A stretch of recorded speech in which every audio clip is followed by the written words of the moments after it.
नमस्कार दोस्तों, जय हिंद, जय हरियाणा। प्यारे साथियों, हरियाणा जी के सीरीज में मैं चंद्रहास एक बार फिर से आप सभी का स्वागत करता हूं और आशा करता हूं कि मेरे सारे दर्शक ठीक होंगे, सभी के परिवार वाले भी ठीक होंगे और सब ऊपर वाले की कृपा से बहुत बेहतरीन तरीके से आने वाले एग्जाम्स की तैयारी कर रहे होंगे।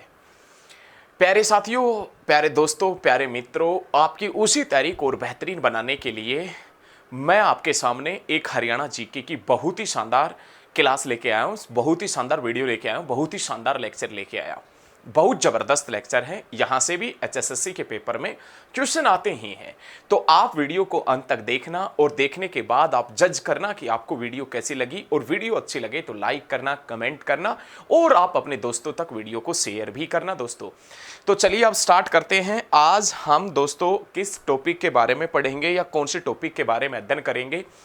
तो लास्ट टॉपिक अपना था हरियाणा जीके के अंदर हम हरियाणा की जो महत्वपूर्ण रिवर्स थी, हरियाणा की जो मेजर रिवर्स हैं, महत्वपूर्ण नदियां हैं, उनके बारे में हम जान रहे थे। लास्ट वीडियो में हमने दोस्तों आपसे बताया था कि हरियाणा के अंदर विशेष रूप से 9 नदियां बहती हैं। हरियाणा के अंदर विशेष रूप से 9 नदियां बहती है, जिसमें से 8 मौसमी नदी है, एक बारहमासी नदी है। सबसे पहले हमने बारहमासी नदी यमुना नदी का जिक्र किया था। उसके बाद में हमने घग्गर नदी के बारे में, टांगरी नदी के बारे में और मारकंडा नदी के बारे में और सरस्वती नदी के बारे में पिछली वीडियो में पढ़ा था। आज दोस्तों इस वीडियो के अंदर हम विशेष रूप से दक्षिण हरियाणा की जो नदियां हैं उन नदियों के बारे में अध्ययन करेंगे। दक्षिण हरियाणा की जो नदियां हैं उनके बारे में बहुत ही जबरदस्त तरीके से पढ़ेंगे, बहुत ही शानदार तरीके से दक्षिण हरियाणा की नदियों के बारे में पढ़ेंगे, जिसमें विशेष रूप से साहिबी नदी का नाम आता है, इंदौरी नदी का नाम आता है, दोहा नदी का नाम आता है और कृष्णावती नदी का नाम आता है। तो आप वीडियो पर अंत तक बने रहना। इनके अलावा हम चोटांग नदी और राक्षसी नदी के बारे में पढ़ेंगे। आप मेरे साथ अंत तक बने रहना, हम बहुत जबरदस्त करने की कोशिश करेंगे। तो प्यारे साथियों, आज इस वीडियो का मुख्य उद्देश्य है जो दक्षिण हरियाणा है ना, अपना दक्षिण हरियाणा, और दक्षिण हरियाणा के अंदर विशेष रूप से जो जो नदियां बहती हैं उनके बारे में बताना है। दक्षिण हरियाणा की नदियां, दक्षिण हरियाणा की जो नदियां हैं उनके बारे में पढ़ेंगे। साउथ हरियाणा की जो रिवर्स है उनके बारे में हम पढ़ेंगे। तो एक बार दक्षिण हरियाणा का मैं बना लूँ इस प्रकार से। हम मान लेते हैं कि अपने पास में महेंद्रगढ़ है, ये अपने पास में रेवाड़ी का इलाका है, ये अपने पास में भाई मेवात का पलवल का इलाका है। इस प्रकार से ये अपने पास में नांगल चौधरी वाला इलाका पड़ता है जिसके तीन तरफ राजस्थान लगता है। ये अपने पास में रेवाड़ी का बावल पड़ता है जिसके तीनों तरफ राजस्थान लगता है। ये अपने पास में दोस्तों मेवात का फिरोजपुर झिरका मिलता है। जो हरियाणा का सबसे दक्षिणी गांव भी इसी क्षेत्र में स्थित है, दोहा। दोहा हरियाणा का सबसे साउथर्न विलेज, सबसे दक्षिणी गांव दोहा, जो यहीं पर स्थित है। तो प्यारे साथियों, दक्षिण हरियाणा के अंदर ये दक्षिण हरियाणा, ऐसा मान लेते दक्षिण हरियाणा है, वरना आपने कोई डायग्राम वगैरह नहीं बनाना, सीधे भाई साहब नदियां करनी है। तो दक्षिण हरियाणा की नदियों का जिक्र करें तो दोस्तों देखो, दक्षिण हरियाणा में विशेष रूप से 4 नदियां बहती हैं, जिसमें अपने पास में सबसे पहली नदी का नाम आता है साहिबी नदी। साहिबी नदी जिसका दूसरा नाम क्या है तो आप बताएंगे जगदादरी। जगदादरी जिसका दूसरा नाम। साहिबी नदी कहां से निकलती है तो दोस्तों नीचे अपने पास में ये जो इलाका पड़ता है ना, ये राजस्थान का इलाका पड़ता है और हरियाणा के साथ में सबसे लंबी बाउंड्री लाइन राजस्थान बनाता है।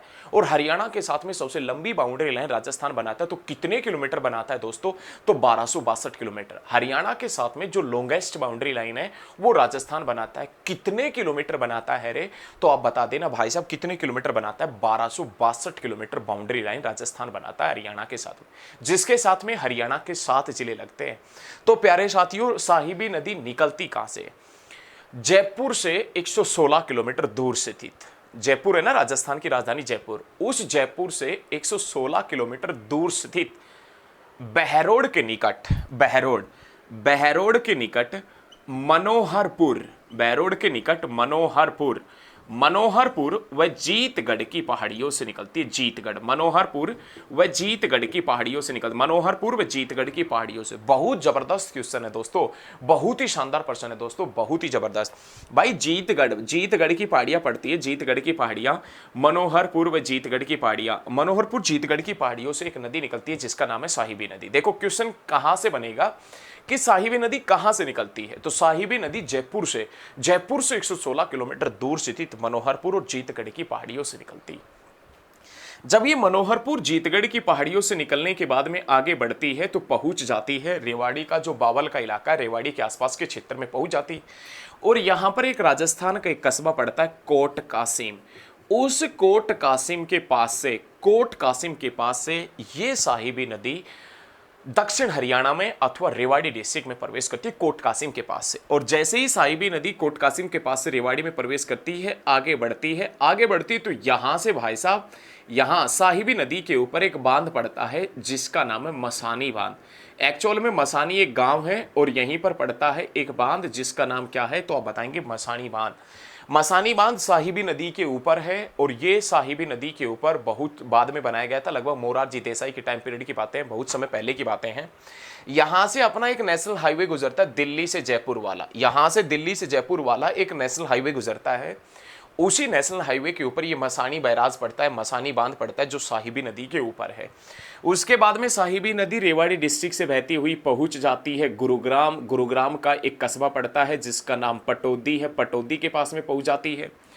उसके बाद में पटौदी के पास जब ये नदी पहुंच जाती है तो अपनी सहायक नदी इंदौरी का जल उठाती है, अपनी जो ट्रिब्यूटरी है इंदौरी उसका जल उठाती है। और जल उठाने के बाद में ये नदी झज्जर के इलाके से बहती हुई ये नदी आगे चलकर दिल्ली के नजफगढ़ नाले में गिरती है, नजफगढ़ नाले के अंदर, नजफगढ़ झील के अंदर गिरती है। आज वो नजफगढ़ झील जो भाई साहब गंदे नाले में तब्दील हो चुका है। तो ये पॉइंट आपने नहीं लिखा है तो ध्यान रखिएगा, ये पॉइंट आप नोट कर लीजिएगा प्यारे दोस्तों।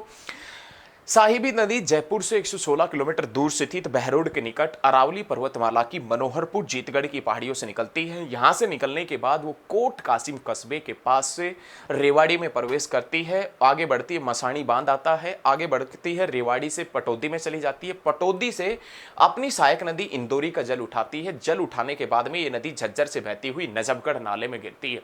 नजफगढ़ और बीबीपुर झील हरियाणा की मैदानी क्षेत्र की झीलें हैं और हरियाणा में मैदानी क्षेत्र की ऊंचाई 700 से 900 फीट है, 700 से 900 फीट ठीक है, और 200 से 300 मीटर। बीबीपुर झील जो कुरुक्षेत्र के आसपास के इलाके में पड़ती है, ध्यान रखिएगा।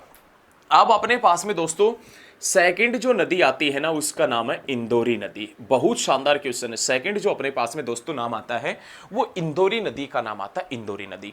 इंदौरी नदी कहां से निकलती है दोस्तों, इंदौरी नदी कहां से निकलती है तो ध्यान रखना, इंदौरी नदी प्राचीन नुहू के किले के निकट स्थित, प्राचीन नुहू के किले के निकट स्थित इंदौरी पहाड़ियों से निकलती है। प्राचीन नुहू के किले के निकट स्थित इंदौरी पहाड़ियों से एक नदी निकलती है जिसका नाम इंदौरी नदी है। देखो क्वेश्चन क्या है, वो इंदौरी नदी कहां से निकलती है, इंदौरी नदी का उद्गम स्थल क्या है। तो इंदौरी नदी दोस्तों प्राचीन नुहू के किले के निकट स्थित इंदौरी पहाड़ियों से निकलती है और यहां से निकलने के बाद ये मेवात से गुरुग्राम और गुरुग्राम से बहती हुई पटौदी के पास में ये इंदौरी नदी साहिबी में मिल जाती और साहिबी इसका पानी लेके आगे बढ़ती है और पानी लेके जब ये आगे बढ़ती है तो आगे नजफगढ़ नाले में गिरती है। तो दोनों नदियां क्लियर हो जानी चाहिए। इंदौरी नदी का जिक्र करें कि इंदौरी नदी कहां से निकलती है तो इंदौरी नदी ध्यान रखिएगा प्राचीन नुहू के किले के निकट स्थित, प्राचीन नुहू के किले के निकट स्थित इंदौरी पहाड़ियों से निकलती है। आगे चलकर यही नदी पटौदी के पास में साहिबी नदी में मिल जाती है। उसके बाद में दोस्तों अपने पास में बड़ा शानदार क्वेश्चन आता है, बड़ा ही बेहतरीन तरीके का क्वेश्चन आता है। एक अपने पास में नाम आता है कृष्णावती नदी। कृष्णावती नदी बहुत शानदार क्वेश्चन है। कृष्णावती नदी, कृष्णावती नदी कहां से निकलती है, क्या क्या पॉइंट बनेंगे वो हम समझेंगे। कृष्णावती नदी कहां से निकलती है तो राजस्थान का भाई एक कस्बा पड़ता है नीम का थाना, नीम का थाना। राजस्थान के नीम का थाना के पास राजस्थान का एक कस्बा पड़ता है नीम का थाना। पहले कोई नीम का पेड़ होगा, उस नीम के पेड़ के नीचे थाना चलता होगा, आज वहीं शहर क्या हो गया, नीम का थाना। राजस्थान का एक कस्बा पड़ता है नीम का थाना और उसी नीम का थाना के पास से एक जलधारा निकलती है और वो उसी जलधारा को निकलती थी, उसी जलधारा को अपन कृष्णावती नदी के नाम से जानते थे। कौन सी नदी के नाम से जानते थे भैया, कृष्णावती नदी के नाम से जानते थे। ये कृष्णावती नदी राजस्थान के इस दिशा में बहती हुई हरियाणा की तरफ बहती हुई पहुंच जाती थी हरियाणा के बॉर्डर के ऊपर। और जैसे ही वो हरियाणा के बॉर्डर के ऊपर पहुंचती थी, ये इलाका पड़ता है दोस्तों नारनौल का। ये इलाका किसका पड़ता है दोस्तों? नारनौल का। ये इलाका पड़ता है नारनौल का। और यहां पर नारनौल का एक गांव पड़ता है जिसका नाम है दोस्तपुर। नारनौल का एक गांव पड़ता है दोस्तपुर, और एक गांव यहीं पर पड़ता है अपने पास में बदंतीपुर। दोस्तपुर और बदंतीपुर गांव से ये नदी हरियाणा में एंट्री मारती थी। भाई ये जो नीम का कृष्णावती नदी है, ये कृष्णावती नदी कहाँ से निकलती थी? तो राजस्थान के नीम का थाना कस्बे के पास से ये नदी निकलती थी। ये नदी हरियाणा में कहाँ से प्रवेश करती थी? तो ध्यान रखिएगा, नारनौल के पास स्थित दोस्तपुर, नारनौल के पास स्थित दोस्तपुर अथवा बदंतीपुर गांव से ये हरियाणा में प्रवेश करती थी। यहां से ये नदी जब प्रवेश करती थी दोस्तपुर गांव से आगे बढ़ती थी तो ये कृष्णावती नदी अपनी सहायक नदी दोहान का जल उठाती थी, और दोहान का जल उठाने के बाद में ये कृष्णावती नदी आगे बढ़ती थी। तो यहां पर एक बार कृष्णावती नदी को आप रोक दीजिए, थोड़ी देर के लिए कृष्णावती नदी को रोक दीजिए, क्योंकि इसी बीच हम एक नदी का जिक्र करेंगे जिसका नाम है दोहान नदी। बहुत शानदार नदी है, बहुत जबरदस्त, जो सिर्फ और सिर्फ अकेले कौन से डिस्ट्रिक्ट में सिंचाई का कार्य करती थी? तो सिर्फ और सिर्फ अकेले महेंद्रगढ़ डिस्ट्रिक्ट में सिंचाई का कार्य करती थी। प्यारे साथियों, दोहान नदी कहां से निकलती है? तो भाई महेंद्रगढ़ में नारनौल के पास में एक गांव पड़ता है जिसका नाम है कुलताजपुर। कुलताजपुर एक गांव पड़ता है, कुलताजपुर एक गांव पड़ता है, कुलताजपुर। और उस कुलताजपुर गांव के पास, महेंद्रगढ़ के नारनौल के पास में गांव पड़ता है कुलताजपुर, और उस कुलताजपुर गांव के पास में दोस्तों, उस कुलताजपुर गांव के पास में अरावली की कुछ पहाड़ियां फैली है। अरावली की कुछ पहाड़ियां फैली है, उन्हें हम किस नाम से जानते हैं? ढोसी की पहाड़ियों के नाम से जानते हैं। महेंद्रगढ़ के पास में गांव पड़ता है कुलताजपुर, और उस कुलताजपुर गांव के पास में ढोसी की पहाड़ी पड़ती, ढोसी की पहाड़ी। और उस ढोसी की पहाड़ी से कौन से ऋषि का संबंध है? तो ऋषि का नाम है बरंगु ऋषि, बरंगु ऋषि। और इस बरंगु ऋषि की जो पत्नी थी ना भाई साहब, दिव्य पोलीमा। ये आपसे क्वेश्चन पूछेगा, बहुत शानदार क्वेश्चन बनेगा। दिव्य पोलीमा आपको नहीं दिख रहा होगा, थोड़ा सा ऊपर लिख देता हूं, यहां पर लिख देता हूं दिव्य पोलीमा।